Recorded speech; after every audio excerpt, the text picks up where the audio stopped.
Aloha and welcome to Live at the Legislature. I'm Jill Kuramoto. Every week we sit down with Hawaii senators to talk about the events and the issues that are happening within this legislative session. And this morning we're joined by Senate Majority Leader Senator J. Kalani English. Senator English represents District 7, which encompasses Hana, East and Upcountry Maui, Molokai, Lanai, and Kaho'olawe. Good morning to you. Thank you for joining us. Good morning. So we are now down to our final days of this legislative session.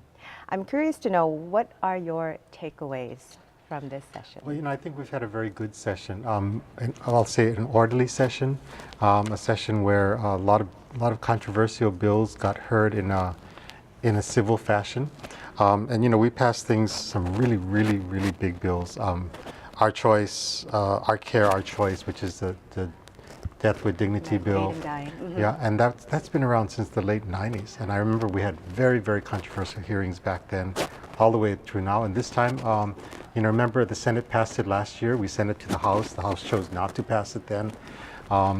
Then the House passed another bill this year. They sent it over to us, and since we already voted on it once, we voted on it again and passed the bill. So we put that bill into law, and it went up to the governor, and he signed it. We also did things like the pesticide buffer zones, right, that was which has been a long debate. Right, a lot of families have been protesting against that. Right, especially in my district, it's a big issue. Especially for those living around schools. But we had to really carefully craft this bill, because if we did it wrong, we would also make, for instance, tenting of homes for termites that are in the buffer zone illegal. So we had to craft it very carefully so that they could do that. And Hawaii now is the first state in the nation to ban, I don't even know how to pronounce the pesticide. Yes. I can't pronounce it either. So yes, we banned that certain pesticide. And actually, it's a phased out use over time. And then we also did the oxybenzone ban, or the sunscreen ban. And this has been one that's been in the works for a while. Again, very important because it affects our coral reefs, but we also had to balance those people with skin cancer and with other types of ailments that need sunscreens. What we understand is that they're reformulating the big companies that create the base ingredients are before the FDA, asking for a reformulation that takes out these substances from the sunscreen. So, hopefully in about 2 to 3 years, they'll be able to have a new product without these things in it. In the meantime, it is banned. We also did, of course, we did a study on family leave, paid family leave, which is a big issue, something that a lot of people want, but we have to balance it very carefully. So we've asked for more study on that, and asking that we look at the issue more closely for action next session. And then the CONAM. Yeah, the constitutional amendment. So the constitutional amendment passed. It'll be placed on the ballot this election, and it'll be asking the voters, shall we have a surcharge on property taxes to pay for education? So, the HSTA really wants this bill. Advocates for education really think it's a good bill. But it depends how this is applied. So the question will go to the voters. If it is approved, then the next legislative session will have to figure out how to implement it, which means, the original Senate position, of course, was that for properties valued less than $1 million, that this wouldn't apply to. We had some other safeguards built in there. The House wanted to go with a different route. We agreed with that. Just to get the question on the ballot, and then after that we'll see how it goes. So if it passes, we will take this up next year. Right. Okay. Well, I know that you're particularly proud of the number of bills and the types of bills that align with the Senate Majority's legislative program. Yes, our program dealt with the 17 United Nations Sustainable Development Goals. And really what it did was it placed a lot of these types of issues in a global context. It allowed us to look at the matrix that the rest of the world is being graded on. And it also allowed us to look at how we're going to holistically, as a whole, move government ahead and move people ahead so that we reduce our consumption, we become better stewards of the land and of the ocean, and we take into account more sustainable practices. So, I'm very proud that the Senate was able to put this together and then put our bills in this context so that we can have really good outcomes, and we can look at how we can measure these in the future. So I think we're quite successful with doing this, and many of the environmental bills, for example, that we did fall squarely within this. Of course, we're dealing with sea level rise, and we're dealing with climate change as the storms on Kauai, the storms on Oahu, the storms on Maui, and future storms will show. So we're looking at things like reinsurance. How do we ensure that we have a rapid response to massive destruction? And the big question that we're all dealing with is called managed retreat. How do we start moving things away from the shoreline, infrastructure, roads, things like that, schools, so that we're less in the way of in harm's way. Right. And then this is also requiring some long-term thinking too, yes. ahead of time. Yeah. Are you going to be approving plans that are be built Well, on exactly. the shoreline, things like that, right? Exactly. In fact, for example, we opened the Lahaina bypass in Maui, and that moves the highway inland. When they complete the entire bypass, the whole highway should be moved in, which would, ensure access from that side of the island to the central part to the airport. But if we don't start doing this now, we will have highways falling into the ocean, as you can see on Maui. Other islands, you can see it. On Oahu, certainly you can see on the other side of this island where this is happening. So we have to plan for this now. And it's a really a different way of thinking. It's a paradigm shift on how you plan, how you think, how you... Right, and it's happening at all levels. So, the Land Use Commission, for example, they're rewriting their rules, and they're in the process of redoing how they look at land entitlements and land use. We've had to think about things like what happens when a structure becomes inundated. That means it goes into the ocean. Because under current law, it becomes government property. So who's responsible for removing the structure?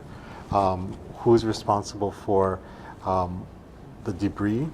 How do we deal with property taxes and landowners that have structures that will become inundated? The Climate Change Commission that we created 2 years ago actually has if you go to their website, has a map showing all of the TMKs, the parcels along the ocean, and an approximate inundation period. So you can go and look at your property and say, well, okay, within 20 years we'll be inundated, or within 15 years we should have water coming into our property. All right, lots to think about. Very engaging conversation. Thank you very much, Senator. And thank you for watching Live at the Legislature. We'll see you next week.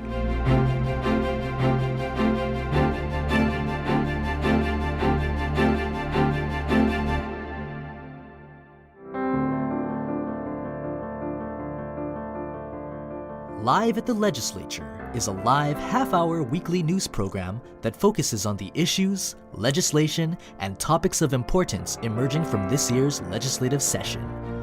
Each week, state senators and representatives provide a variety of perspectives on the issues from both sides of the aisle. Tune in to Live at the Legislature weekly to get exclusive updates on what's happening in Hawaii's legislature.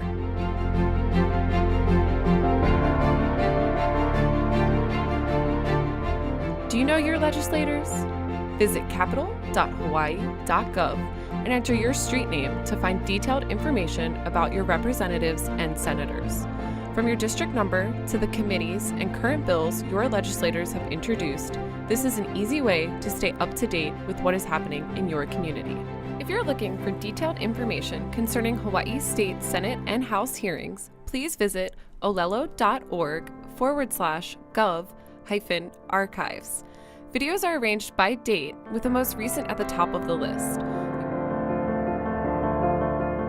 Are you looking for an easy way to get involved in the legislative process?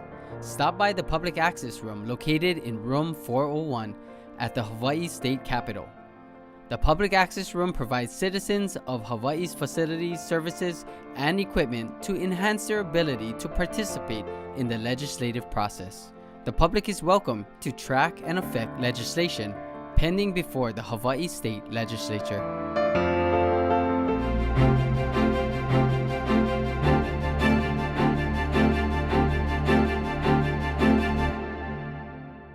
Aloha, I'm Carolyn Tanaka, and welcome to the House of Representatives segment of Live at the Legislature. We are going into the final week of the 2018 session, and the lawmakers have tackled some tough issues, and they've taken on some significant and bold actions to address some of the key issues facing the state: housing, homelessness, and grease-lightening action on funding for Kauai. With us this morning is House Majority Leader Della Al-Biladi. She is a member of the House leadership team, along with Speaker Scott Saiki and Representatives Sylvia Luke, Mark Nakashima, and Dee Morikawa. Good morning, Representative. We had a bit of a shaky start there, but tell us, let's talk about some of the key bills that are moving through this week. Carolyn, we have had a very productive session, and so my three themes today are productive, responsive, and forward-looking. We have our big $570 million affordable housing package that's going to build out over 25,000 affordable rental units by 2030. We have our huge initiative for homeless services and to address those issues. That's over $30 million, $50 million. Altogether, we're spending and investing quite a lot to fund those two issues, housing and homelessness, that were identified as top priorities. Mm-hmm. In addition to those bills, we have a slew of bills that we introduced related to civil rights. We have the state Title IX bill for women. We have numerous health and human services bills. We also have the HST amendment, just a number of bills addressing longstanding issues. I can't forget, we also have our pesticide bills as well as our oxybenzone ban bill. Well, I want to go back to the affordable housing bill and the homeless legislation. For the affordable housing bill, tell us, what are the more significant or unique items in this bill?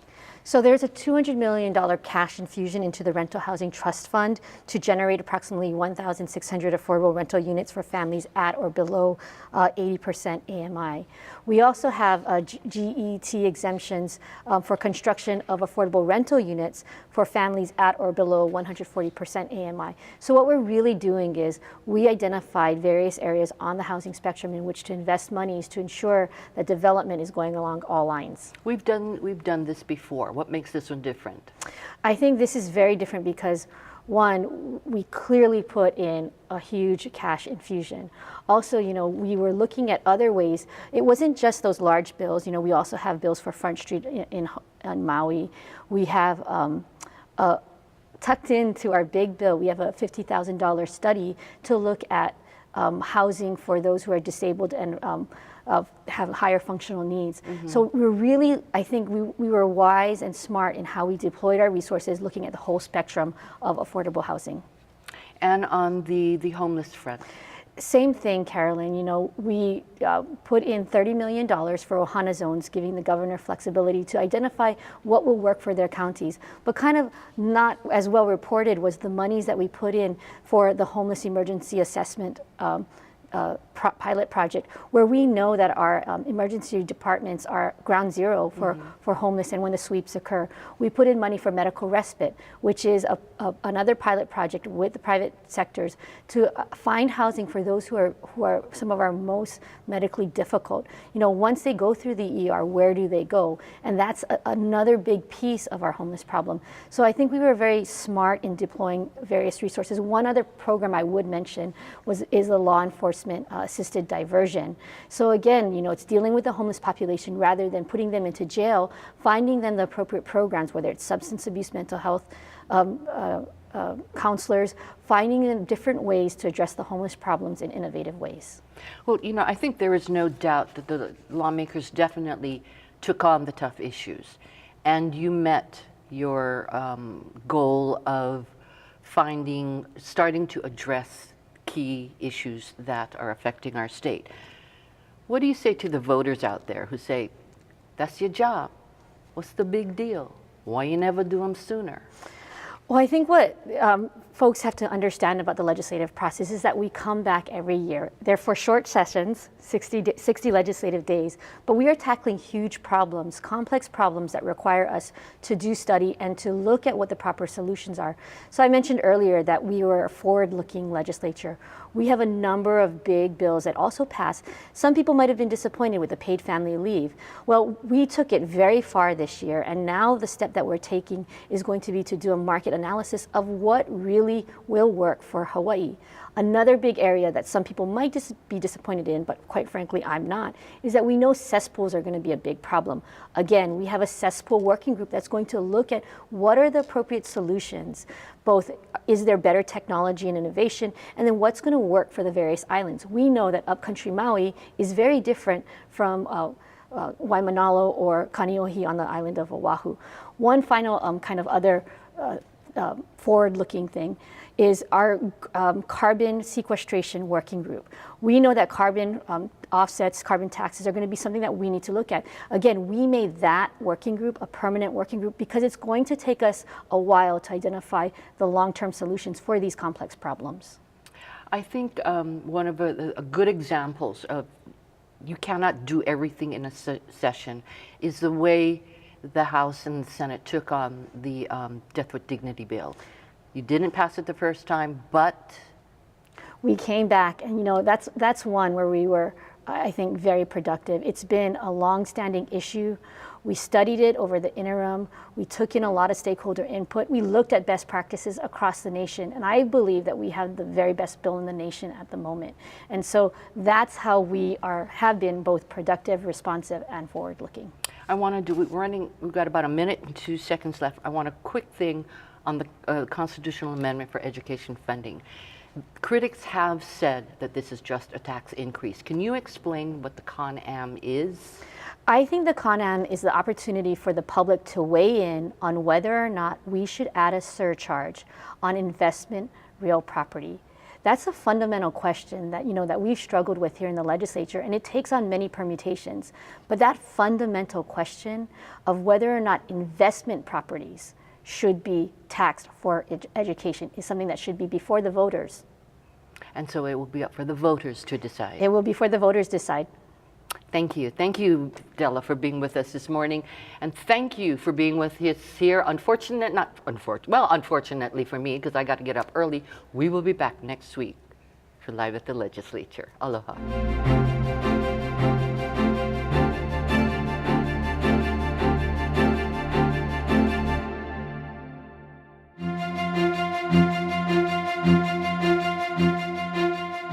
Live at the Legislature is a live half-hour weekly news program that focuses on the issues, legislation, and topics of importance emerging from this year's legislative session. Each week, state senators and representatives provide a variety of perspectives on the issues from both sides of the aisle. Tune in to Live at the Legislature Weekly to get exclusive updates on what's happening in Hawaii's legislature.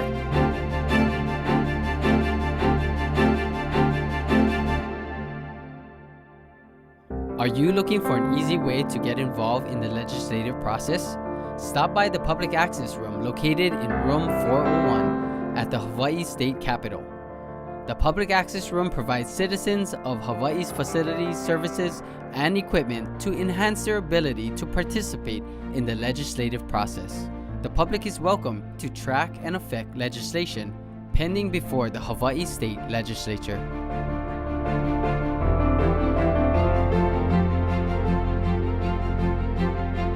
Do you know your legislators? Visit capital.hawaii.gov and enter your street name to find detailed information about your representatives and senators.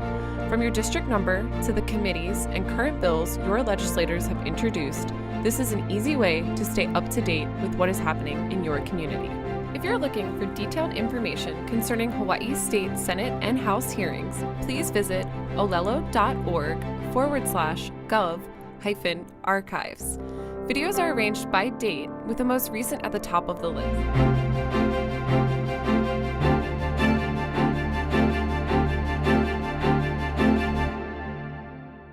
Good morning. Thank you so much for joining us here today on Live at the Legislature.